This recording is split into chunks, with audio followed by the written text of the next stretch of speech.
Now, please observe something in the communication situation. Here is a speaker who mentions some words, and here is a listener. Now, there are two things that a listener can do. The listener can interpret the words as he would use them were he doing the talking. Or, and let's call that mode A. Or the listener could attempt to interpret the words as the speaker meant them. To put it another way, one of our important difficulties in communication, I believe, arises because listeners tend to do A and never to mind B. Listeners tend to worry about what words mean rather than what the speaker means. We tend to be so taken and so hypnotized by the word itself that we pay no attention to what the speaker means. Now, it might well be that you would think that I was foolish or unwise to use words this way. That's possible, and I shouldn't deny that possible opinion. Nevertheless, when you say I was contradicting myself, you were looking at the meaning of the word giddy as you would be likely to use it. And thus we have a word we call bypassing. I may have been using the word in one way. You proceeded to interpret it another way. And thus we talk past each other. And we find that very, very often listeners tend to believe that speakers are using words as the listener would were the listener doing the talking. And if as a listener you attempt to look at the word apart from me, there is the danger that we will misunderstand each other. Now, sometimes the misunderstanding is frivolous and doesn't mean very much. In Cleveland, Robert Harris, 40, a handyman, was found guilty in traffic court of driving while drunk. $100 in costs, intoned Judge Terry Fry, to be executed by July 2nd. My God, Judge, exclaimed Harris, fainting dead away. When Harris was revived, Judge Fry explained that he was using the word executed as a technical legal term, and he merely meant that Harris had until July 2nd to pay the fine. Here is Harris interpreting the word execute in his way, which is all right. But if you do A without regard for the speaker, then we talk past each other.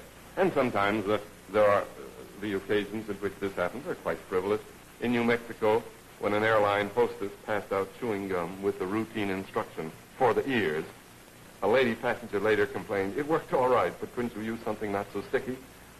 Well, what does for the ears mean? I should now like to say that that question is of lesser importance to us than what did the young lady mean? To ask the question, what did the word mean, is to put the emphasis on the wrong place in the communication line. I would like to draw another picture. I would like to draw a picture in which listeners are interested in what speakers mean and speakers speak to listeners, rather than someone talking to the words. Of course, sometimes this is very difficult and sometimes exceedingly embarrassing. There is a story that came out of the World War, the Second World War. The Army wanted to establish the newspaper Stars and Stripes in Europe, and found a young man named Sergeant Bill E., who was in the Corps of Engineers, and assigned him to the daily newspaper because on his classification card there was recorded his previous experience as the proprietor of a book establishment in Syracuse, New York. Now, it wasn't until several months later that somebody discovered that Sergeant E.'s book establishment didn't deal in fiction and nonfiction, it booked bets on the horses. Now, what does the phrase mean, proprietor of a book establishment? I should like to suggest that that's not as important a question as what did he mean. Now, there is a tremendous qualitative difference between two people talking. If a listener proceeds to say you use words and they're mixed up, you don't know what you're talking about. The mood is then one of enmity. The mood is one of distance. I should like to develop that kind of human sympathy in which a man would be more moved to wonder, what do you suppose he means? What do you mean? And sometimes I've talked about these in unimportant situations, trivial, frivolous. Sometimes the consequences are far more devastating. Two examples. One from a biography by David Shub of Lenin. On December the 20th, 1917, Lenin instructed Felix Dzerzhinsky to organize an extraordinary commission for combating counter-revolution speculation. Dzerzhinsky became the first head of this Soviet secret police, Organized, systematic mass terror was the instrument used by the Cheka. At meetings of this very high Soviet body, Lenin often exchanged notes with his colleagues.